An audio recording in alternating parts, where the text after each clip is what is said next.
Ladies and gentlemen, welcome to the Horror Mine, where we talk about mysteries, thrillers, and horror movies, and sometimes TV shows.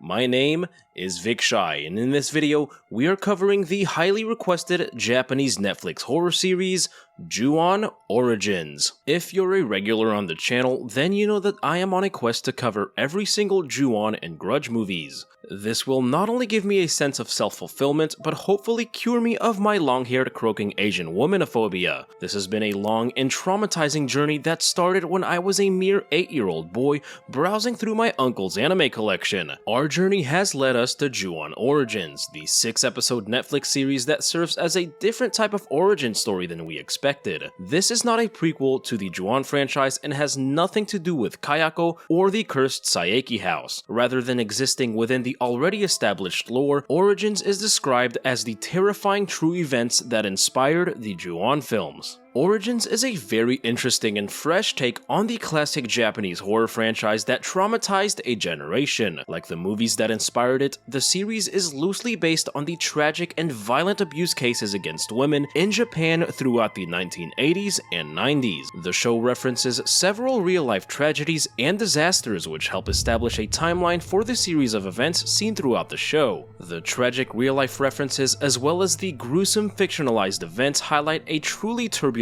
time in Japan's history. However, at its core, Ju-On Origins is still a terrifying tale about a cursed house that dooms anyone who enters it with a terrible fate. I'll be discussing my thoughts, opinions, and interpretations on a show that is rooted in Japanese history and culture. While I am a huge fan of the Ju-On franchise and Japanese horror, I am by no means an expert. My thoughts and interpretations may heavily differ from yours, and I'd love to discuss your thoughts on the show in the comments below. But without further ado, sit back and relax and join me as we explore the tragic and terrifying story in Ju-On Origins.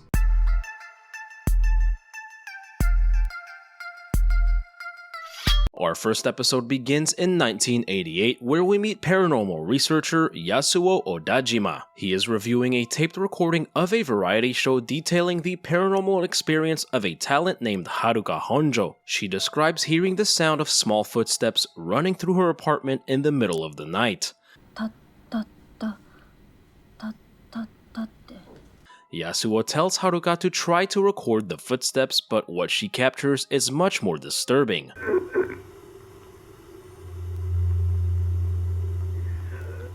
A panelist named Mr. Sako says it's not the apartment, but Haruka herself that is cursed. After the show, Haruka asks Yasuo why he is gathering ghost stories. Aside from writing a book about them, he doesn't really seem to know the true purpose of gathering them. I can think of one reason. She says that she has since moved out of the apartment after her boyfriend told her she needed to leave. He never specified why she needed to leave and has been acting strange ever since. We meet our next character, a young schoolgirl named Kiyomi Kawaii. Kiyomi has transferred from another high school because of an unspecified incident involving her mother Mina. We immediately see that her mother is emotionally manipulative and fake cries in front of her teacher for sympathy. Kiyomi is still wearing the uniform from her old school, which makes her stand out to the other girls. Kiyomi's tragic story showcases the serious issue of school bullying in Japan called ijime. Though the circumstances of her transfer are never confirmed, it's highly likely that it was a result of bullying. Yasuo meets with Haruka's boyfriend named Tetsuya, who is spiritually sensitive. He was planning on asking Haruka to marry him and was looking to buy a house. He says he found a strange house for a cheap price and thought it was a good idea to go check it out. Tetsuya doesn't reveal the house's location because he doesn't want Yasuo going there. We see a man driving with a little girl and listening to a recording of Haruka's paranormal experience. The little girl is spooked by the audio and takes out the cassette tape. The man stops the car and brutally starts beating on the little girl. Back in school, Kiyomi befriends two girls named Yoshi and Mai, who invite her to check out a house nicknamed the Cat Mansion. Kiyomi mentions that she previously had a cat that died some time ago. She heads home and we see that she has a pretty toxic relationship with her mother. It sounds like Kiyomi's mother was sleeping with her teachers, using the excuse that she was protecting her from them. This probably started rumors around the school, which led Kiyomi to being bullied and having to transfer. A news broadcast in the background refers to the Chernobyl disaster of 1986. We learn that the little girl from the car was 6-year-old Natsuki Ito, who has been missing for a week. The man in the car kidnapped her and is also responsible for the disappearance of another 11-year-old girl. The man named M is a loose representation of the Japanese serial killer Tsutomu Miyazaki, who murdered 4 young girls in the late 1980s. After hearing footsteps in his apartment, Tetsuya tells Haruka that the paranormal happenings are a result of his visit to the strange house. He sees the ghost of the woman in white from the house approaching him with something in her arms. She disappears and Haruka is standing in her place. Kiyomi, Yoshi, and Mai head to the cat mansion accompanied by a guy named Yudai. This is the same cursed house visited by Tetsuya and the supposed inspiration for the cursed Saeki house from the films. The Saeki house itself was inspired by the supposedly real haunted house, the Nagoya Yellow House. The house was infamously known in Japan to curse anyone who dared to enter it. It was said that those who entered the house either went mad, missing, or died mysterious deaths. The exterior of the cursed house in Ju-on Origins is painted yellow, just like the real-life yellow house that inspired it. The group of teens sneak into the house and what happens next is absolutely tragic. The outro to this show is beautifully disturbing and perhaps the most mysterious thing about it. The song is titled Sonkaino and sung by a group called Maruru. The group specializes in upopo, a traditional song performed by the indigenous people of Japan, the Ainu. The song is super hypnotic, haunting, and mysterious. Just as mysterious is the Kaminoko Pond featured in the outro. Kaminoko Pond, or Child of God Pond, is located on Hokkaido Island, which the Ainu are native to. The outro's relation to the events of the show is unknown. However, it is possible that this is a hint as to the true origins of Ju-on. Episode 2 begins with Yudai sexually assaulting Kiyomi while Yoshi and Mai hold her down. While Yoshi takes pictures of the heinous act, Mai wanders off into the house on her own. After the incident, Kiyomi is lured upstairs by a cat's meow. She embraces a black cat and shuts herself into a closet. She looks up and sees the woman in white staring at her from the attic. Kiyomi is now seemingly possessed by the spirit of the woman in white. Even though she was just sexually assaulted by him, she gravitates towards Yudai and even deviously smiles at Yoshi. Haruka goes to meet Tetsuya's mother for the first time. After he goes into the house, an apparition of Tetsuya calls out her name and is seen standing across the street. She goes into the house and sees the woman in white before waking up from her dream. A news broadcast details the gruesome discovery of a young girl found dead encased in concrete inside of a metal drum. This is referencing the tragic and brutal murder of Junko Furuta. Junko was a high school student who was abducted by 4 teenage boys and tormented for over a month before her unfortunate death in 1989. Haruka then receives a phone call notifying her that Tetsuya has passed away. At his funeral, she speaks with Yasuo, who tells her about the house Tetsuya visited before his death. They meet Tetsuya's mother, Michiko, who is also spiritually sensitive. She shows them Tetsuya's face that was deemed too terrifying to show the other funeral guests. Couldn't the morgue have simply closed his eyes and mouth, or were they just like, "Look at the funny face!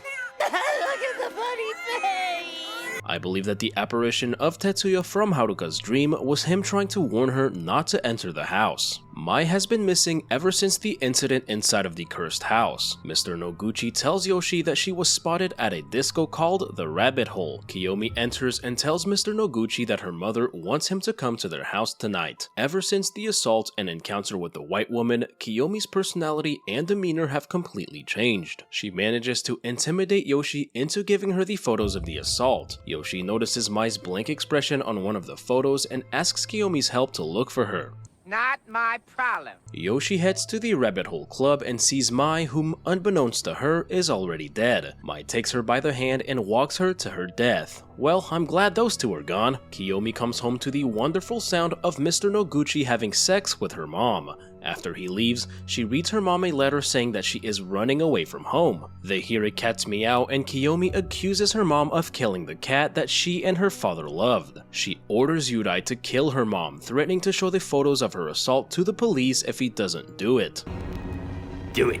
He proceeds to brutally kill her mom by repeatedly smashing her over the head with a telephone. Kiyomi then tells him to wipe his fingerprints off the phone. She proceeds to frame Mr. Noguchi for the murder by taking his condom from the trash and pouring his semen onto her mother's dead body. We then see a shot of the woman in white, which seems to hint that she had some kind of influence over Kiyomi's actions. We don't know much about Kiyomi's character prior to all these events. She appeared to be a somewhat naive young girl with a low self-esteem and had a terrible relationship with her mother. The toxic relationship possibly started after her father left or passed away, neither of which is actually confirmed. Kiyomi speaks very fondly of her father and the two possibly had a great relationship. However, her mother possibly grew jealous of her own daughter, hence the accusation that she seduced her own father. The events that occurred to Kiyomi inside the house have clearly changed her forever. I don't believe that Kiyomi prior to these events would have even thought of killing her own mother. Her shift in personality is a result of her sexual assault and possible possession by the woman in white. One night, Michiko is visited by Tetsuya's spirit who inaudibly tries to tell her something. 何が言いたいの? I believe he is trying to warn his mother about the cursed house, just like he tried to warn Haruka in her dream. Episode 3 takes place in 1994 with Kiyomi and Yudai now married. They have a 5-year-old son named Toshiki and seem to be living a pretty miserable life. Yudai gets literally trashed on at work and takes out his aggression by beating on Kiyomi and Toshiki. He believes Toshiki may not even be his but Mr. Noguchi's son. This is a reference to how Takeo Saeki believed that Toshio was actually Mr. Kobayashi's son in the Ju-on films. We get another reference to Toshio when Toshiki begins to make meow sounds, although he hasn't quite perfected them like Toshio has.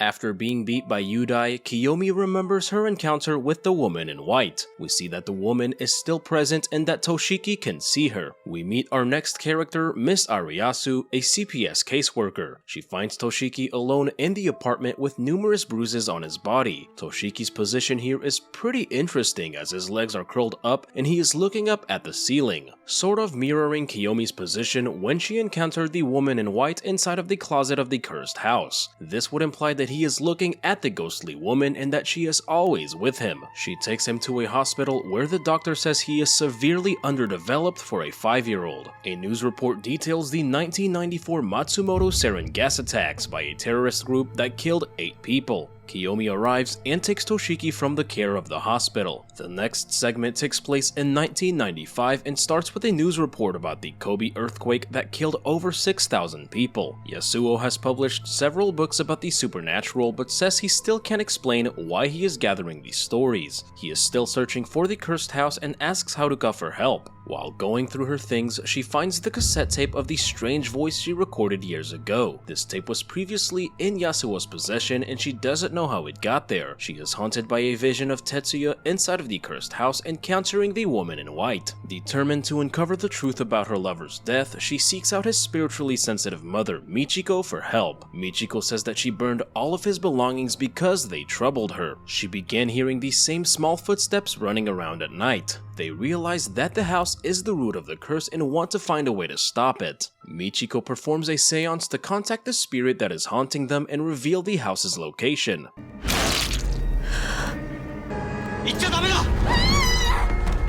Haruka locates the cursed house that is now inhabited by the Haida family and sees the ghostly woman in the window. Nobuhiko Haida is cheating on his wife Keiko with a pregnant woman named Chie Masaki. She is also cheating on her husband Keiichi, who is fully aware of the affair. I felt pretty bad for Keiichi because Chie doesn't even try to hide the fact that she doesn't love him. One night, Toshiki is rushed to the hospital after being beat by Yudai. Kiyomi tells the police that Yudai became angry and tossed a telephone at his head. Toshiki has suffered a cranial fracture and is now in a vegetative state. Completely distraught, Kiyomi has a mental breakdown over what her life has become and says that she is going to redo her life. Miss Ariyasu tries comforting her and sees what I believe to be Toshiki's spirit.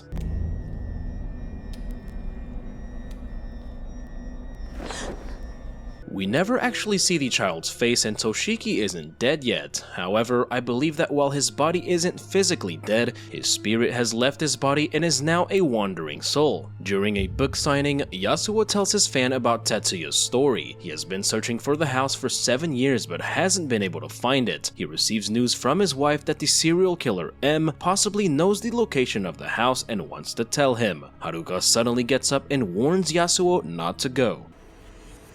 言っちゃダメです。 Yasuo meets with M in prison, who asks him why he is gathering the stories. Yasuo tells him that he isn't really sure, but reveals that every one of his family members are dead. His mother died after giving birth to him, and his father and sister died when he was a child. Sounds pretty fishy, or should I say, cursey. M talks about a house that kept appearing in the news but that no one else really seemed to notice. He doesn't remember the exact address but says that a woman was trapped inside the house and forcefully impregnated. The woman's dead body was discovered in the house, but the baby was nowhere to be found. Keiichi comes home one night to a lovely dinner and a glass of wine. His wife reveals the not so lovely news that she has been cheating on him and that the baby actually belongs to Nobuhiko. 抱かれてる間もずっとあの人のこと考えてた。 Ouch. He downs the entire glass of wine and tells her that she should also have a drink. She tells him that she can't drink because of the baby, and he says that they should all die together. He tries forcing the wine down her throat, but we see that she has poisoned it. She stabs him in the side with a knife and tries to finish him off. Now, we don't know much about her personality, but her sudden shift into a homicidal maniac seems pretty out of left field. I have a theory that her actions are because she is being influenced by the curse. Her lover Nobuhiko lives inside of the cursed house. Her interaction with him has cursed her and caused her to go mad. The same may also be happening to Keiichi, or he's simply gone mad from her betrayal. Just like what happened with Kiyomi, the line is blurred between their violent actions being a result of the curse or their own personal feelings and motives. This is perhaps one of the scariest aspects of the show. The references to the real-life violent crimes and natural disasters that occurred throughout history show that humans and nature itself are capable of horrible things, regardless of whether or not a curse is involved. After a brief struggle, Keiichi is able to take the knife away from Chie. She begins crying and calling out for Nobuhiko to save her.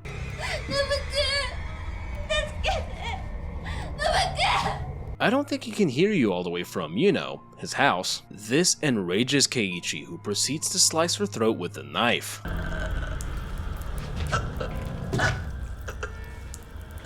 She is making the same croaking sound made infamous by Kayako Saeki called the death rattle. After her death, Keiichi decides to save the baby by cutting it straight out of her stomach. In a very disturbing scene, he successfully takes out the baby, who begins crying in his arms. He did a pretty good job for his first emergency C-section. Keiichi then finds a card from Nobuhiko with his address on it. He goes over to the cursed house, possibly wanting to deliver the baby to its real father. He rings the doorbell, however, we see that Nobuhiko's wife is laying dead on the floor. After some time, Keiichi notices that the baby has passed away and buries it in the backyard of the house. He is then approached by the woman in white. He somehow makes it into the house and finally has a bite to eat. Thank goodness, because I was starting to get hungry for him. He thanks someone for the meal and says that he is going to turn himself into the police tomorrow. As he walks out of the house, we see Nobuhiko's dead body hanging on top of the stairs. Nobuhiko murdered his wife and hanged himself because of the curse. While those who step foot in the house are doomed a terrible fate, those who actually live in the house suffer much worse. While not always the case, those who reside inside of the cursed house sometimes become possessed by its spirits and commit a similar act of violence to the one that created the Ju-on in the first place. Keiichi returns home and hears the house phone ringing coming from inside of his wife's stomach. This is a reference to the real-life unsolved murder case of a housewife in Nagoya, Japan in 1988, called the Pregnant Ripper Murder. The 27-year-old pregnant housewife was murdered by a home intruder. When her husband discovered her dead body, he found that the baby had been cut out and replaced with a telephone. Fortunately, the baby survived. At a library, Miss Ariyasu is doing research on the mysterious events surrounding Kiyomi. She drops her books on the floor and Yasuo notices Toshiki's drawings of the woman in white. She overhears that Yasuo is looking for the cursed house and tells him that she saw the house on the news this morning. After seeing the the house with his own eyes, he recognizes it as his childhood home. We learn from Miss Ariyasu that Kiyomi has once again disappeared and left Toshiki on his own. They all begin to understand that all the deaths and misfortune are connected to the house. Yasuo reveals that he lived in the house until he was 5 years old and that everyone in his family is dead. He believes that the reason he hasn't been consumed by the curse is somehow related to his work as a paranormal researcher. He says that the house has somehow managed to avoid public attention and continues to exist. He believes this most recent incident will soon be forgotten and new residents will move into the house like nothing ever happened. The curse acts like a never-ending cycle of death and misery. In the background, a news report details the 1995 Tokyo subway sarin attacks committed by the same perpetrators of the 1994 Matsumoto attacks. Keiichi Masaki is now being questioned over his wife's murder. He says he buried the baby in the backyard because he thought it belonged to the home. He is now being haunted by the constant ringing of a phone that no one else seems to hear.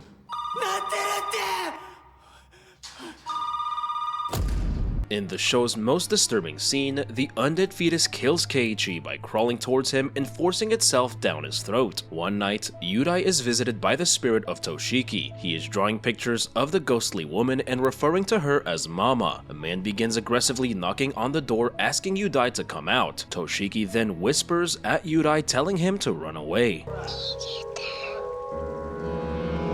Yasuo meets with a detective named Kosaka to speak with him about the cursed house. He believes that all the tragedies that occurred inside the house may be linked. He asks Kosaka if he can see the inside of the house as it may help him remember something useful. Inside the house, Detective Kosaka says that some of the officers who entered the house have been experiencing dreams about it. He admits that he sometimes finds himself forgetting to breathe. Yasuo suddenly hears a loud crashing noise and rushes upstairs. Yasuo enters a time loop and begins seeing visions of the past. He enters his father's old study and sees a picture of his parents, although we don't see his mother's face. He then sees Kiyomi inside of the closet the moment she encountered the woman in white.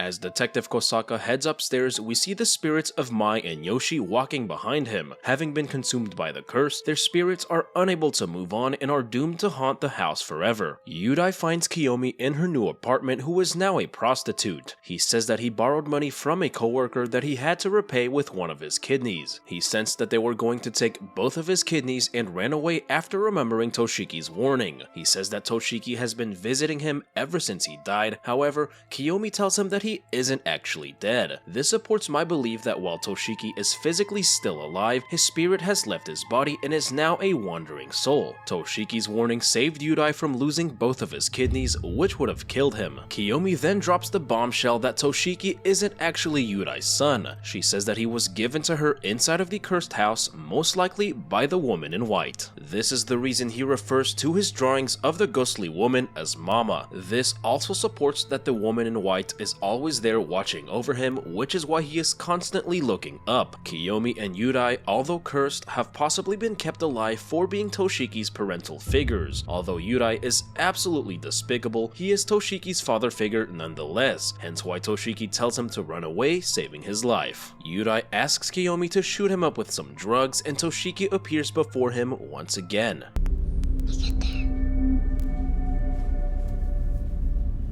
We then get a close-up shot of a mirror showing the reflection of a white gown. Mirrors are very prominent and appear a lot throughout the show, seemingly signifying the presence of spirits or extensions of the curse. I'm only gonna highlight some of the more significant ones, but if you go back and look for them, they are pretty much everywhere. In episode 1, Tetsuya enters the house and feels an ominous evil presence. This shot of Kiyomi walking up the stairs is her last moment before becoming possessed. This is after Haruka gets the phone call about Tetsuya's death. This mirror shot would imply that he is possibly in the room with her. Before her death, Kiyomi's mother sees her through a mirror and she is most likely possessed at this moment. During Haruka's nightmare, she follows Tetsuya throughout the house and this shot focuses on her in the mirror. This shot is significant for another crazy theory that we'll get to a little later. Yasuo, Haruka, and Miss Ariyasu go searching for Kiyomi, who has most likely changed her name again. During the search, Haruka mentions the voice she recorded on the cassette tape years ago. ago. She believes they may be able to end the curse by figuring out what the voice is saying and giving it what it wants. Detective Kosaka speaks to a real estate agent named Mr. Sasaki to question him about the house. They discuss the case that occurred in 1952, which created the house's Juan. The son of the landlord captured a woman and forcefully impregnated her. She managed to kill her captor and seemingly gave birth afterwards. The woman was found dead, possibly due to giving birth, and the child was never found. Mr. Sasaki was the one who would later sell the cursed house to Yasuo's father, making sure to leave out the kind of important details of what happened back in 1952. It's now becoming clear that Detective Kosaka believes something is wrong with the house. He wonders why Mr. Sasaki is completely fine after all these years, which brings up a pretty interesting point. The curse may be sparing Mr. Sasaki because without him, there wouldn't be a continuous stream of families moving into the house. As a realtor, he acts as a sort of supplier of souls for the house in exchange for immunity from the curse. A disturbing thing to consider with this theory is whether or not Mr. Sasaki is aware of what's going on.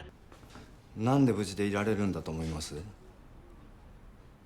Yasuo and Miss Ariyasu locate Kiyomi's apartment and find Yurai's dead body inside of the bathtub. We see that he was killed by Kiyomi, who injected him with drugs and drowned him in the tub, showing that Toshiki was trying to save the undeserving Yurai yet again. Kiyomi goes back to the cursed house and breaks in through the glass door. This event is simultaneously experienced by a 5-year-old Yasuo through a time loop caused by the Juon. Inside, she breaks down, completely distraught over what her life has become. She spreads the photos of her sexual assault over the spot it happened. This is the moment that tragically changed her life forever. She is then visited by the spirits of Mai and Yoshi. ごめんね。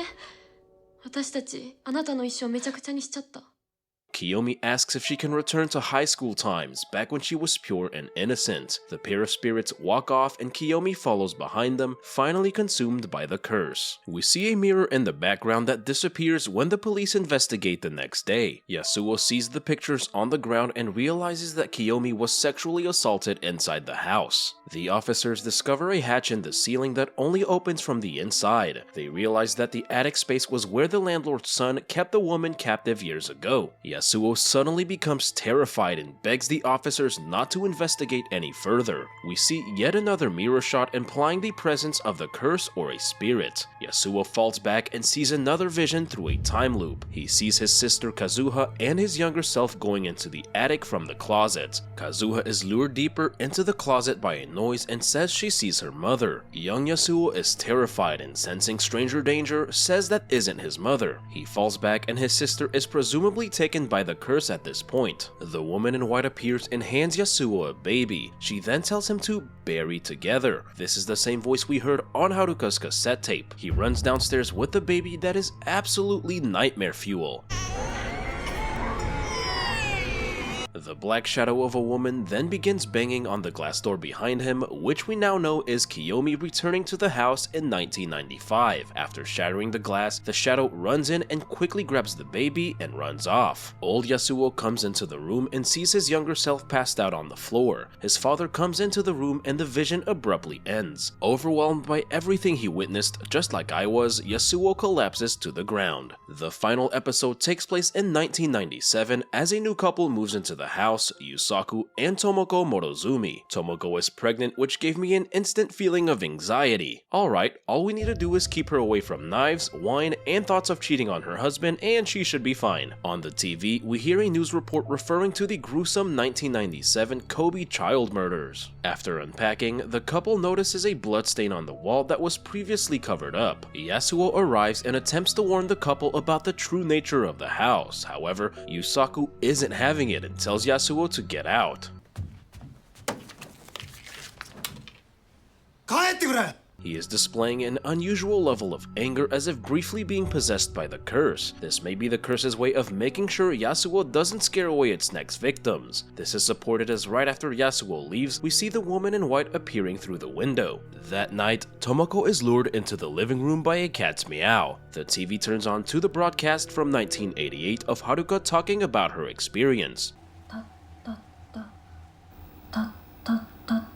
Yusaku is then woken up by a shadow walking past his window. He then hears his wife having a conversation with someone in the kitchen. We realize that she is talking to Keiichi in a time loop from 1994. Tomoko was the one who let him into the house and made him a nice warm cup of ramen noodles. The shadow that woke up Yusaku was Keiichi walking past his window. Keiichi then sees Yusaku and walks off. The couple then discover the dead bodies of Nobuhiko and his wife and realize that weird middle-aged fella may have been onto something. Yasuo enlists the help of Haruka and Michiko, and as soon as they enter, we see yet another mirror. Michiko is surprised that the cursed house didn't reject her because of her spiritual sensitivity. She sends Haruka to watch over Tomoko and performs a seance in the attic.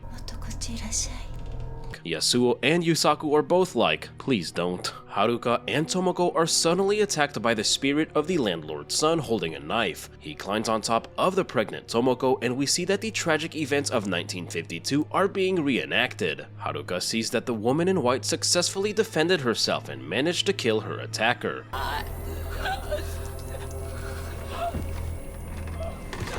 The woman then gets up off the bed, where I believe she retreated to the attic to give birth and died. The incident causes Tomoko to go into labor and she is rushed to the hospital. Yusaku seems to have been taken over by the curse and walks out into the street with a blank expression on his face. Yasuo then remembers and sees a vision of his father's death. He sees his father Kokichi walk out into the street with an empty, emotionless look on his face, just like Yusaku. Kokichi looks back at the young Yasuo one last time before being vaporized into thin air.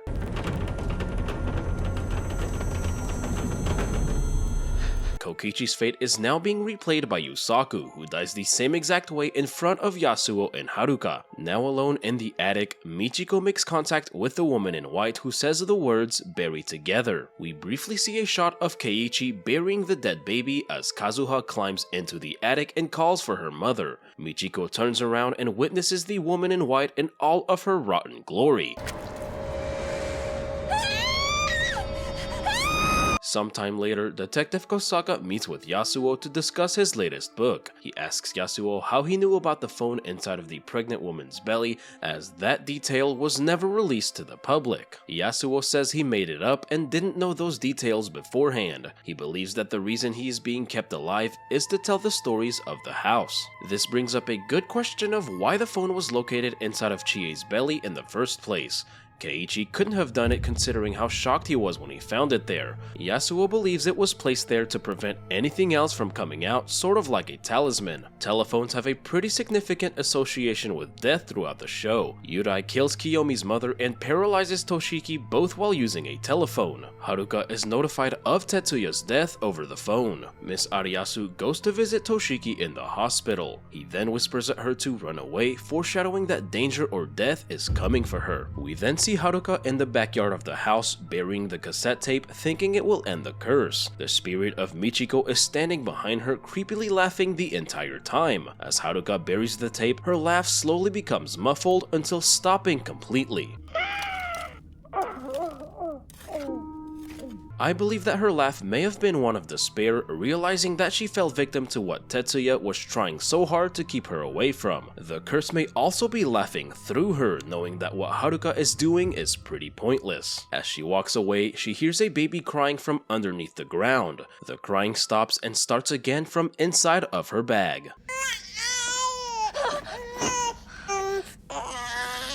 In the episode's final scene, the landlord's son grabs Haruka from behind and drags her away as the episode ends.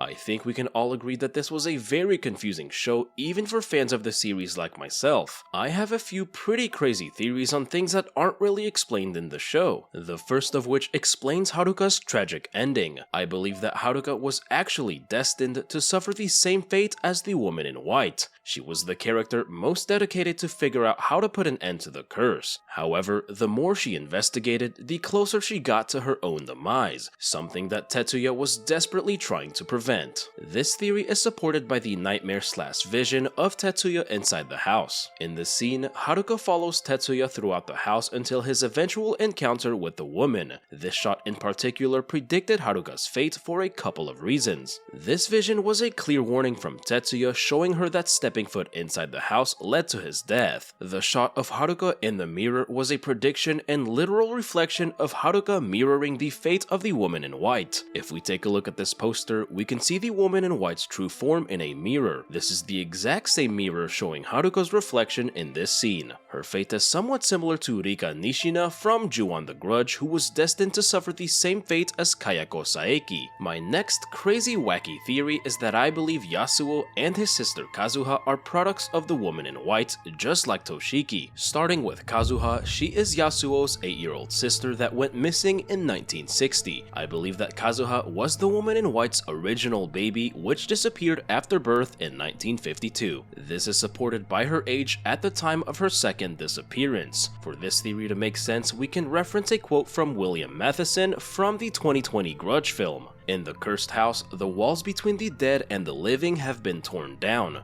Those who have entered the house and those who will enter are all bound together. From Yasuo's vision, we see that Kazuha crawled up into the attic and walked towards someone she referred to as Mother and was never seen again. She was referring to the woman in white who was reclaiming her first missing baby. After reclaiming Kazuha, the woman in white gave Yasuo a different baby, Toshiki. Yasuo then runs downstairs with Toshiki, who is then taken by the black shadow that represents Kiyomi. This leads me to assume that Kiyomi gained possession of Toshiki through a sort of time loop caused by the house. However, the exact moment when she received Toshiki was right after her sexual assault. After her sexual assault, Kiyomi was physically impregnated by Yudai. However, that baby simultaneously became Toshiki, who is a product of the woman in white. This is why her sexual assault and encounter with the woman can both be viewed as the singular event that changed Kiyomi forever, as they are one and the same. This would explain why Toshiki's spirit is able to wander outside of his physical body. Just like his conception, he represents both the physical and spiritual nature of the curse. This is why Yasuo is shown the moment of Kiyomi screaming inside of the closet. Kiyomi and Yasuo are connected by the house through a singular event, the birth of Toshiki, which brings me to Chie's death and why the phone was located inside of her belly. The telephone inside of her belly possibly represented that the baby she was going to give birth to was also a product of the curse, just like Toshiki. However, unlike Toshiki, who warns people of danger and possible death, the unborn baby killed Keiichi, hence the phone found in its place.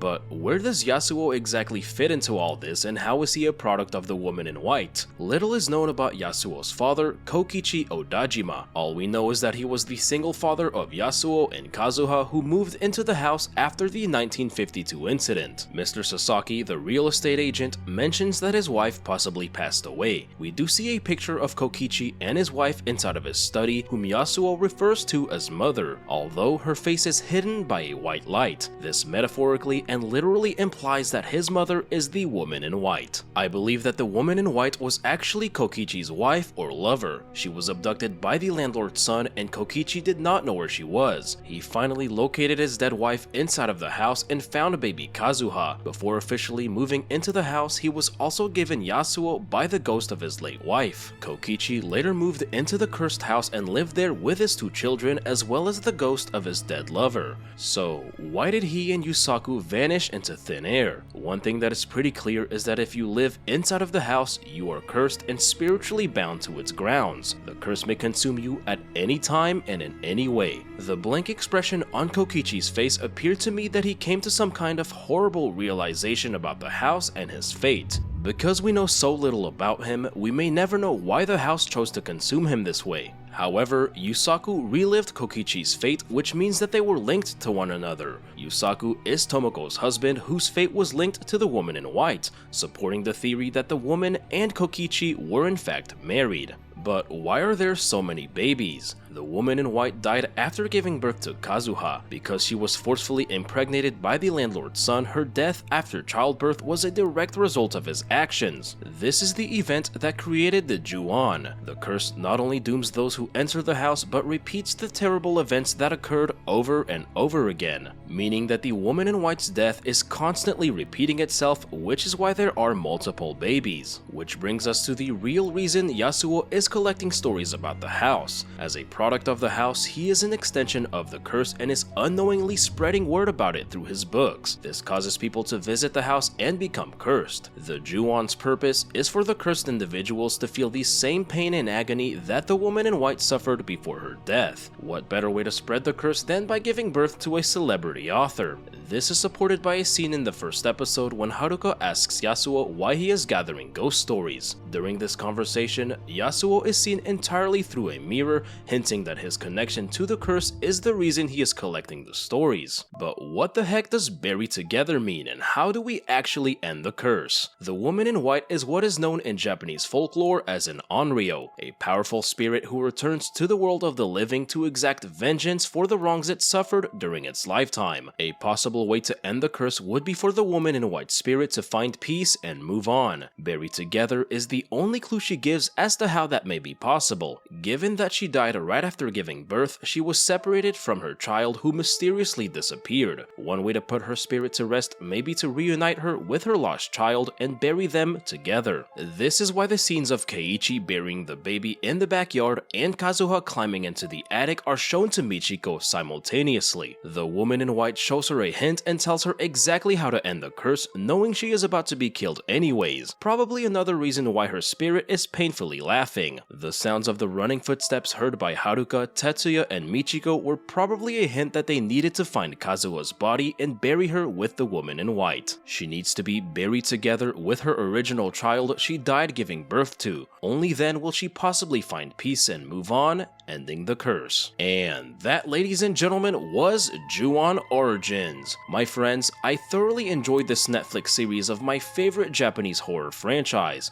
Although the story had no connection to the original storyline established by the films, I felt that this was a return to form for the franchise. I really hope that Netflix does a second season of this show because there is so much more that can be explored and answered. Although I had a few theories on the show's more confusing plot lines, nothing can actually be confirmed unless we get future seasons. In the Ju-on films, every subsequent sequel revealed just a little bit more about the curse and the story, which is something I really hope they do for this show. Although viewers may have found the first season too confusing and convoluted, I feel that future seasons will help make sense of it all and turn Ju-on Origins into something truly special. But ladies and gentlemen, as always, I hope you all enjoyed the video. Thank you all for tuning in, and I cannot wait to see y'all right back here in the Horror Mine. Y'all stick around.